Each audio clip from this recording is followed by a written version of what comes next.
Got something amazing to show you, my friends. This is Tony. Hope you're all doing well. I recently saw this. I never even heard of this before. It's called the Miracle of Holy Fire that happens in Jerusalem at the Holy Sepulchre where he was buried. Of course, it's Easter now. In some instances, it will be even more miraculous where they'll actually have multiple candles light on their own. And this fire is supposed to be coming from heaven. It comes into the sepulcher itself. They're able to light it, their candles from this fire in the sepulcher and pass it around. But sometimes multiple candles in the area, even up high where no one can reach it, light. And there's also other miracles that happen too, where they even filmed it. I'm going to show you some of it, where they'll see this blue light show up in a strange manner. We'll get into all that.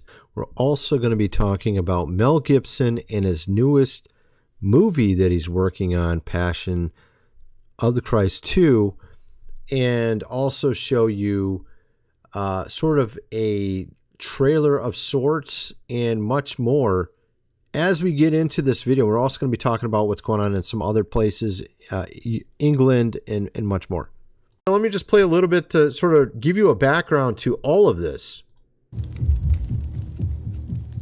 Every year in Jerusalem, on the eve of Orthodox Easter Sunday, Jesus Christ shows up inside the Church of the Holy Sepulchre during the ceremony of Holy Fire.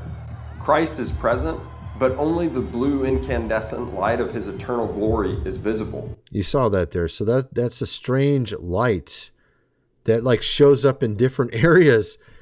I mean, if it was a strobe light, you would be moving around or something, right? It looks very strange.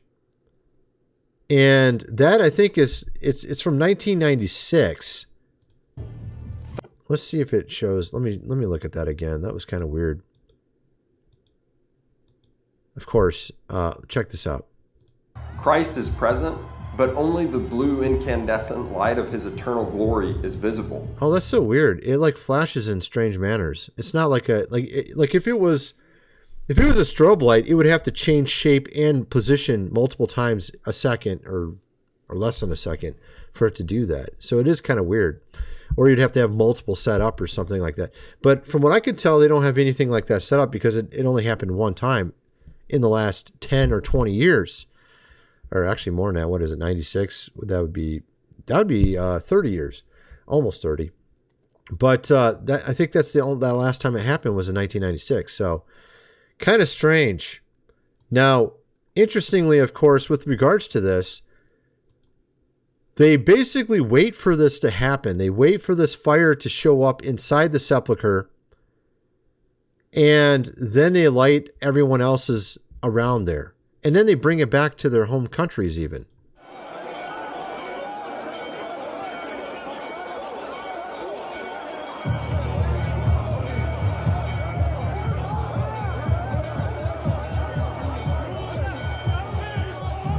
So, of course, they wait patiently at the sepulcher looking for it to occur. And then when it finally occurs, they give sort of a signal to everybody.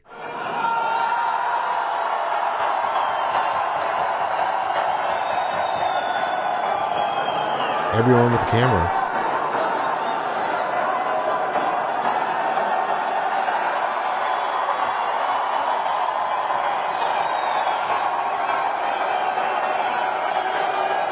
From there, they pass around the flame to everyone, and some people actually put it in a lamp and bring it back to their home country.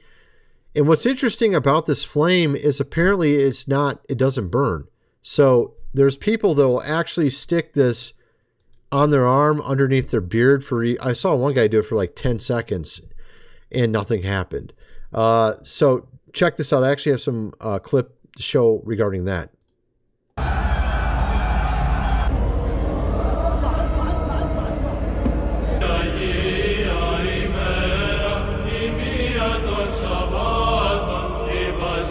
I saw one guy do it even longer than that guy did. I think almost maybe double the length. I was like, what? Obviously, you could kind of imagine you could do it for maybe a couple seconds, nothing happens, but like doing it for, that guy actually did it for about 7 seconds or 6 seconds there, I think. I saw one guy do it for like 10 or more. And I saw one guy do it on his arm for like even longer than that. I think like 15. And nothing happened. So it's kind of weird, right? Like it just doesn't seem normal. But then, of course, there's a lot of other people that gave a message afterwards. There's this guy here giving a message for 2024. It's kind of interesting what he had to say, because a lot of people had struggles in 2024 with the economy or whatever else is going on in their country. Check this out. This year is very sad, but I wish with the light of the holy fire from Jerusalem will give peace all around the world. Thank you and happy Easter. Jesus is risen. So, of course, they do bring it back to their country in these lamps, and actually maybe they keep it all year. I don't know if they do that. It's kind of interesting. But we're going to get into actually a lot of stuff. We're going to talk about Mel Gibson's new movie. We're going to talk a little bit about, there's even this trailer that looks, I think it's a fan-made trailer, but it actually kind of relates to what he said the movie's going to be like. And we're going to get into an interview of Jim Caviezel, and actually a lot of other stuff, even a little bit about Val Kilmer, which is kind of interesting. Anyway, we're also going to get into what's going on in England and Ireland as well in this video. All right. First of all, I got to mention my website, GR Videos. Go check it out. Link is in the description for that. Got a lot of awesome deep dives into ancient history, the Vatican, all manner of topics. Link is in the description for that. Also, this book here, The Lost Ways, how your great-great-grandfather lived without electricity, had a bit of cellar, do things around the house like they did in the old days. Hundreds of pages illustrated. You might need that book. You never know when you may not have electricity. You've seen all the crazy stuff, of course, that's happened over the last few years. It's always wise to be prepared. Be prepared for anything. Can't talk, of course. Link is in the description. Get the physical copy of it. $37 plus shipping. At any rate, so of course, we have here a number of other things to talk about. We have Mel Gibson here talking about the new movie. He said he's going to start working on this year. I think he's already started, because now Jim Caviezel is already going around doing interviews. He did an interview 3 or 4 days ago. Check out this clip from, I think, 3 months ago, where he's being interviewed by Joe Rogan. Check this out. By the time you film it, it'll be even better. Yeah. When are you going to start filming? I'm hoping next year sometime. There's a lot required, because it is, I'll just tell you this, it's an acid trip when we wrote it. It is like, I've never read anything like it. And my brother and Oh my goodness. Obviously, it's going to be an interesting movie. Probably got some crazy stuff in it. Make you kind of think you're out of your mind or something. I don't know what it's going to be. But I thought this preview here might actually give you an idea or a glimpse of what it might be.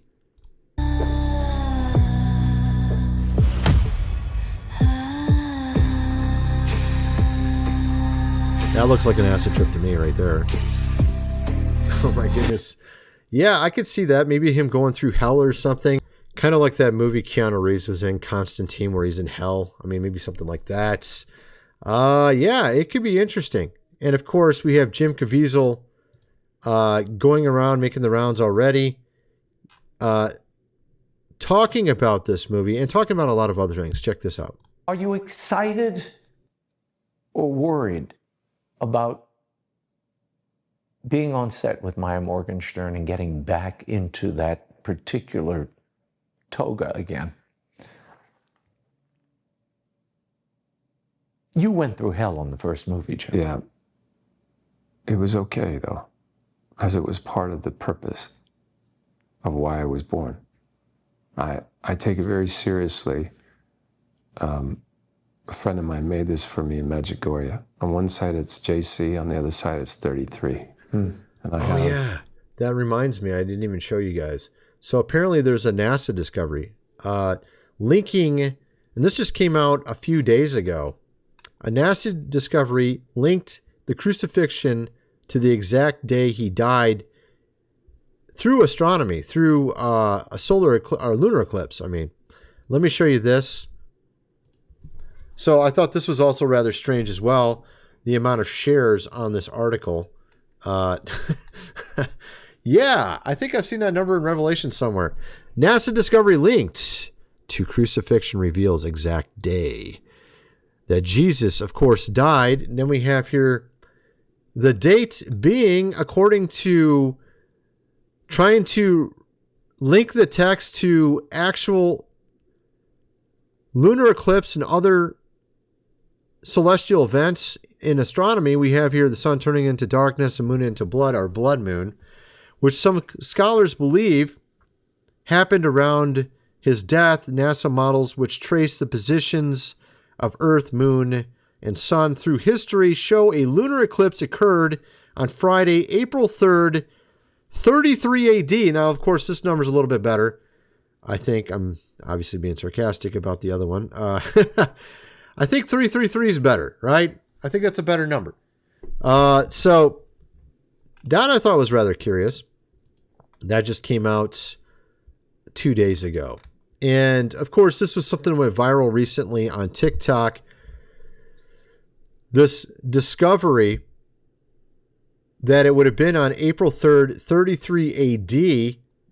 And he mentioned in this interview I just showed you, on his ring it says the number 33 on Jim's ring there. So I thought that was rather curious. It reminded me of that entire thing. But again, recently I did a video on Val Kilmer and when he recently died, talking about why did he fall off the map in around the year 2000 with the movies.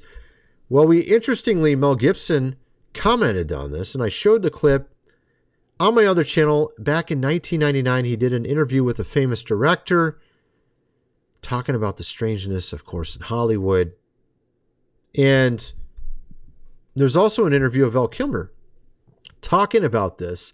I didn't see. I'm going to show you that right now. Check this out. Yeah, I'm kind of blacklisted. I haven't gotten a studio job in 15 years. So you feel in a way that you are banned from the... No, not in a way. You are? Yeah, I think. So, of course, he thinks he was literally blacklisted. And what's interesting about that, back in like 2002, 3, somewhere in there, I saw an interview of him. Just some reporter caught him on. It was like one of those roundabouts. It was like in Italy or something.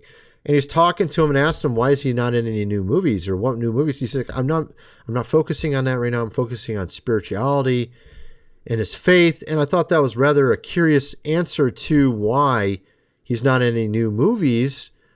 I thought, oh, that's cool that he's looking into that. That's good stuff. But I didn't know, maybe he's referring to something more, that perhaps they were asking him to do things that were violating or against, of course, his faith.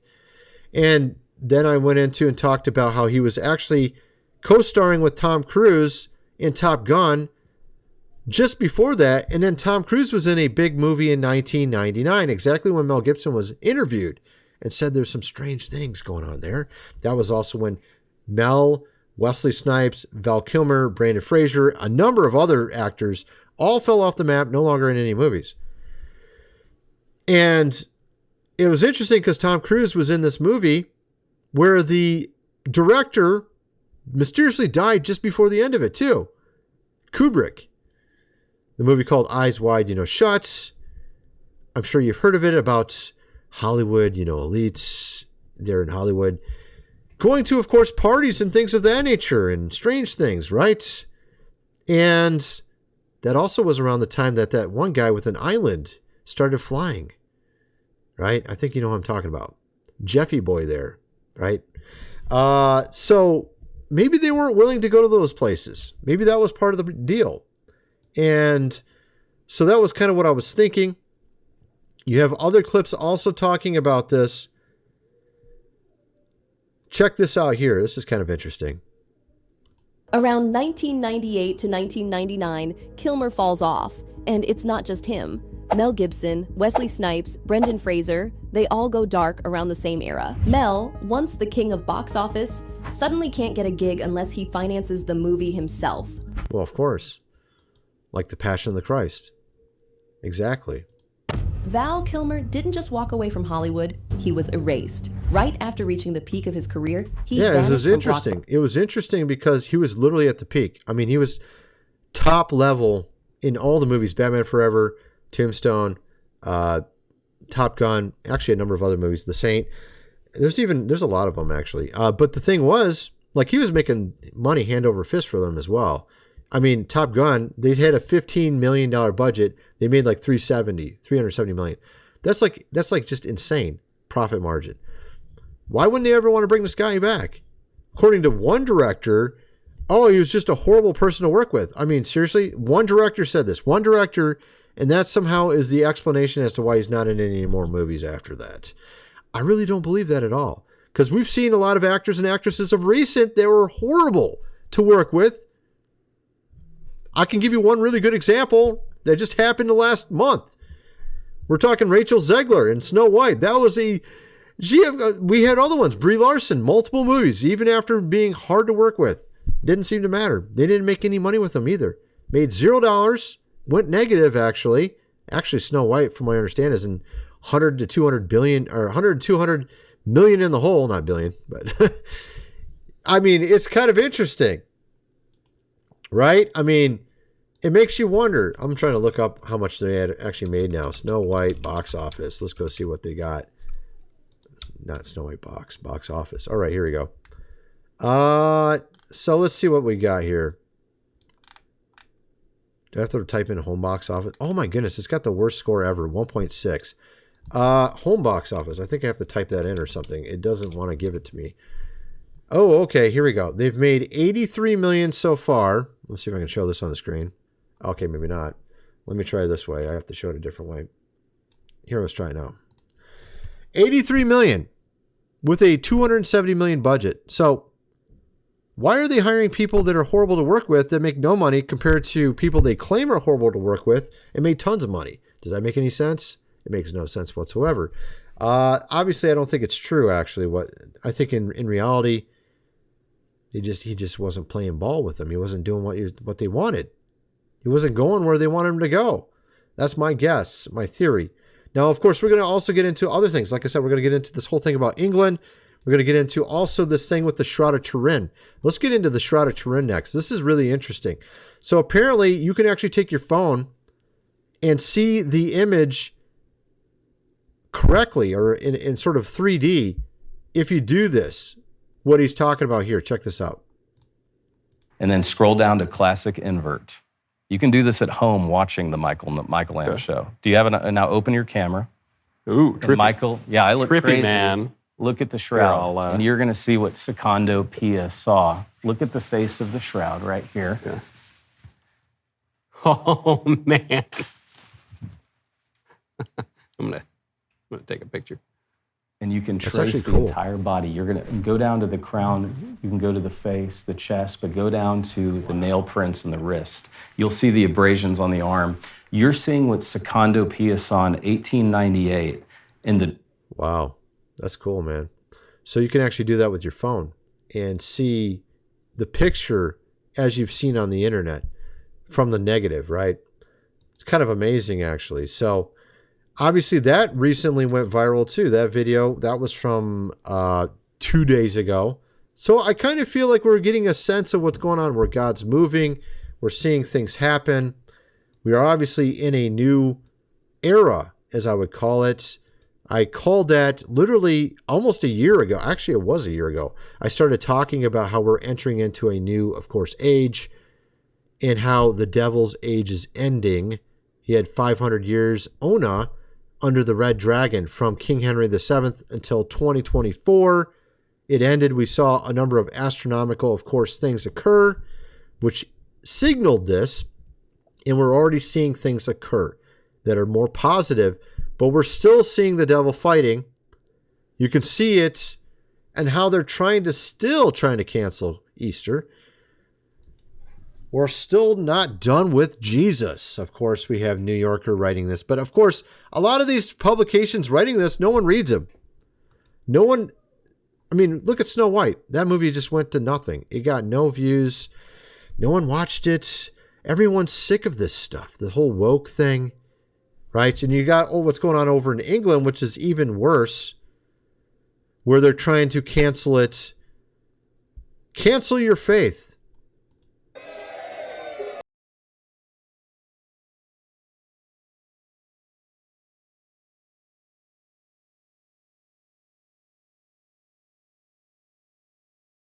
They are Christian protesters outside a primary school, but why are they so upset? Well, you are not going to believe this one. But this school in Hampshire, England, Norwood Primary, which is for ages 5 to 11 years old, what did they decide to do? They decided to ban Easter. Yes, you heard correctly. The Easter parade, gone. The Easter church services, gone. Learning about... Why? Why? Because of inclusion. We want to include everybody, so let's just get rid of Jesus so we can include everybody. And I knew they were going to do this. We saw the Church of England say that we're no longer going to be doing prayer. We're going to just go outside and do nature walks. I mean, you're not a church anymore. You're literally nothing. You're nothing at that point. And you have no ground. So they're trying to bring England and Ireland to this place where there's no faith. And then after that, of course, at the exact same time, a new religion's entered into the country and has taken pretty much, as you would say, over the very same guy you were just listening to there. Joe Kirby. Check out this. This is him literally 3 days ago where he's talking on the streets to people about God. Yo, lads, if you kick it now, will you still be okay? Probably not, no. Would you like to do that, though? I think it's... If you let me. Well, I'm not going to let you do it, am I? I can tell right now that you're scared. I can see it in your eyes right now. You are scared. Listen. You creepy white. Someone has to be punished, and it's the Son of God who needs to be punished. My friends, is this... Seriously, I thought Islam's supposed to be a religion of peace. Well, no, I'm just turning my body one on. Right, look, the police arrived. Yeah, no, we're recording as well. So that's what they do. So this happens a lot now in England and various places in Europe, to where if you talk about your faith, Christianity, look what happens. The police show up. You're no longer allowed to talk about it. But of course, if someone from the other faith does it, it's okay. That's how they're doing it now. They have this double standard. And of course, there is one man who wants to change a lot of this. I hope he has more intent behind what he's saying than what we've seen with other people who've tried to become presidents.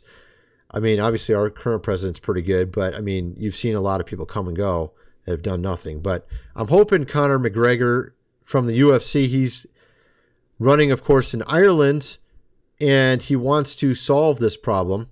He says he's a man of faith as well. We'll see if he actually does get in or not.